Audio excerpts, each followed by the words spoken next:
मैंने उच्च स्वर में लक्ष्मी नारायण के सामने दिव्य संकीर्तन किया और लक्ष्मी नारायण मेरे संकीर्तन से प्रसन्न हो गए। और महाराज उन्होंने मुझे एक वीणा दी। नारद जी की वीणा का नाम पता है आपको? क्या नाम है नारद जी की वीणा का? कि देवदत्त इमाम वीणा स्वर ब्रह्म विभूषिता।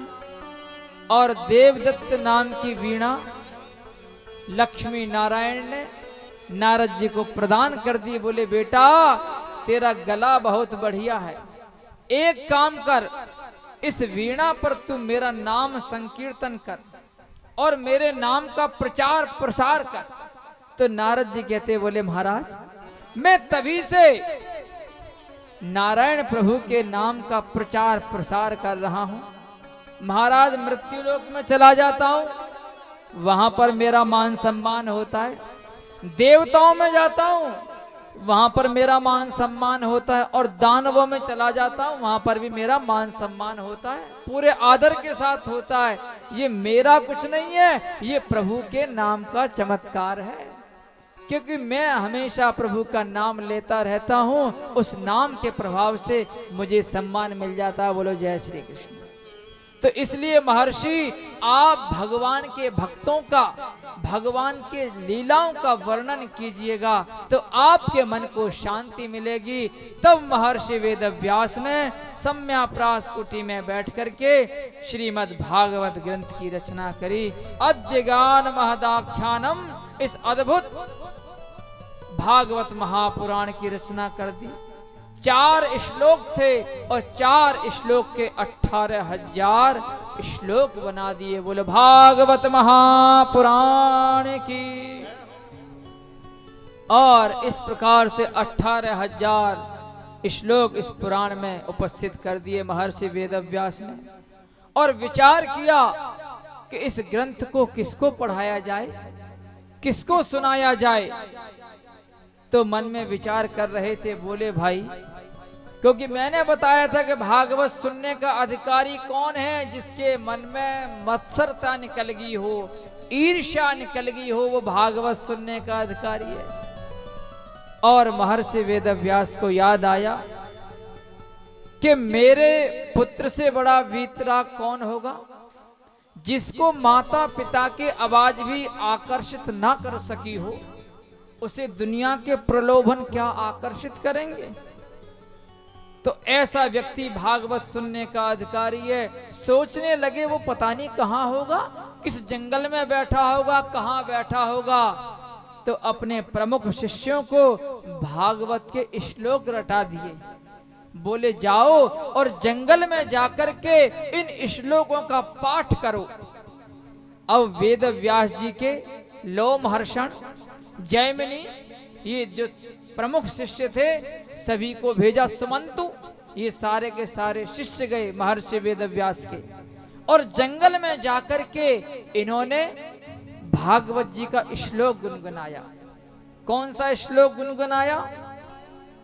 कि वरहा पीडम नटवर वपुः कर्णयो कर्णिकारम बिभ्रद्वासः कनक कपिशम वैजयंतीं च मालां रंध्रान वेणो रधर सुधया पूरयन् गोपवृंदै वृंदारण्यं स्वपद रमणं प्राविशद गीत कीर्ति।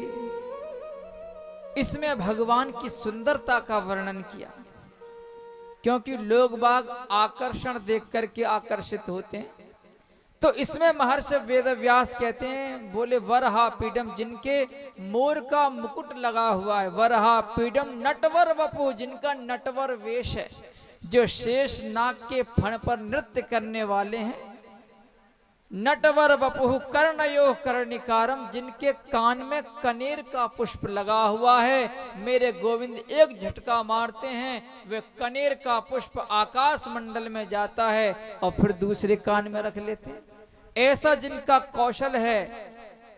वैजयंतीम च मालाम, वैजयंती माला को धारण किए हुए, रंध्रान वेणु, अपने अधरों पर मुरली बजाते हुए और वृंदावन की भूमि में प्रवेश कर रहे हैं और गोपी ग्वाल उनकी स्तुति गा रहे हैं। सुखदेव महामुनि ने जब सुना तो सोचा ऐसे सुंदर व्यक्ति को तो एक बार देखना चाहिए। जैसे आपको पता चल जाए, बोले भैया कोई विश्व सुंदरी आ रही है जिसने मिस वर्ल्ड का खिताब जीता हो, तो आप भी देखना चाहोगे, देखे तो सही आखिरकार है क्या उसमें जिसने हमको भी पराजित कर दिया है, हमारे मेकअप को धूल धूषित कर दिया, आप भी देखने चले जाओगे। अब सुखदेव महामुनि ने सोचा, बोले भैया सुंदर तो है लेकिन सुंदर लोग बड़े अभिमानी होते हैं, हम तो उनकी सुंदरता पर मोहित होकर के जाए, वो हमारी तरफ दृष्टि उठा के भी ना देखें तो ऐसे के पीछे भागना बेकार है। अब तो महर्षि वेदव्यास के पास आकर के बोले, महाराज वे उठे तो थे लेकिन फिर बैठ गए समाधि में, कोई ध्यान नहीं दिया जाता है। तो महर्षि वेदव्यास ने दूसरा श्लोक पढ़ाया, बोले अब करके जाओ, तो अब इस वाले श्लोक को बोलना। और इस वाले श्लोक में क्या बताया, मेरे गोविंद की करुणा का वर्णन किया है। बोले वो सुंदर ही नहीं है, बड़ा कृपालु है। कि अहो बकीयम स्तन कालकूटम जिघांसयापाययदप्य साध्वी लेभे गतिम धातृचितां ततोन्यम कम वादयालम शरणम व्रजेम। बोले वो सुंदर ही नहीं है, बड़ा भावुक भी है। अरे देखो तो सही, पूतना उसको मारने के लिए आई थी। देखो पूतना हम सबसे श्रेष्ठ थी कि पूतना के बाहर तो जहर था लेकिन अंदर दूध था ओरिजिनल। बोलो जय श्री कृष्णा। और हम लोग जब भगवान के मंदिर में जाते हैं तो अंदर तो जहर होता है और बाहर दूध होता है। बोलो जय श्री कृष्णा। कौन सा दूध? बोले तेरा तुझको अर्पण पर मन ये नहीं कहता। केला कैसे दिए? बोले 40 रुपए दर्जन। बोले वो दे मंदिर में चढ़ाने, 20 रुपए वाले दर्जन दे दे। बोलो जय श्री कृष्णा।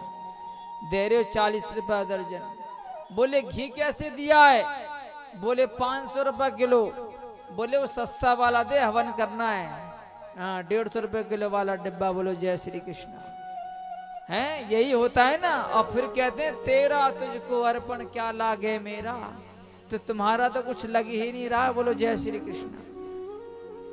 ये चीजें हमें कहीं कहीं देखने को मिलती हैं। अभी हम भारत साहब के घर में गए तो हमने कई जगह देखा कि लोगों घरों में मंदिर छोटे से एक आले में बना होता है। बोलो जय श्री कृष्णा। बोले ज्यादा जगह देने की जरूरत ना है इनको।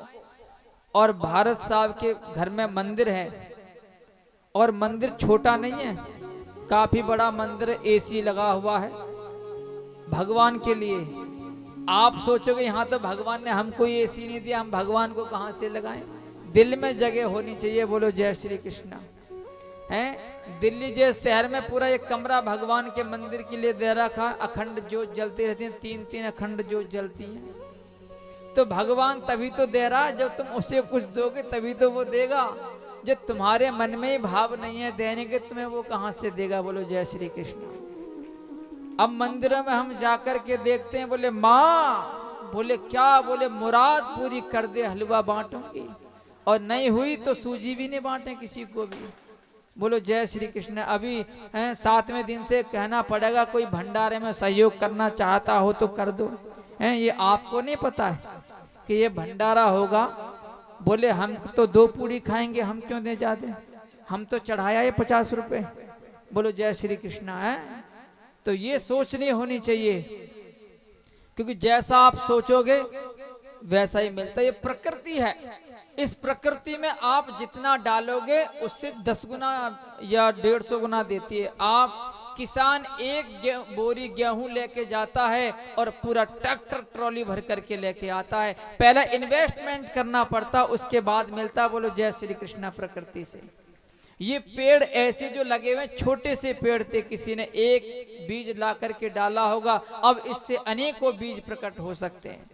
तो जब आप कुछ करोगे इन्वेस्टमेंट तो आपको मिलेगा। बोलो जय श्री कृष्णा। घर में बैठ के परमात्मा नहीं सुनने वाले ऐसे। राजकुमार जी भी कह रहे हैं, सही कह रहे हो, बोलो जय श्री कृष्ण। और हमारे कथा के में एक बार ट्रस्टियों के नाम ले दूं, क्योंकि वो मुझे लाइन याद आ जाती है।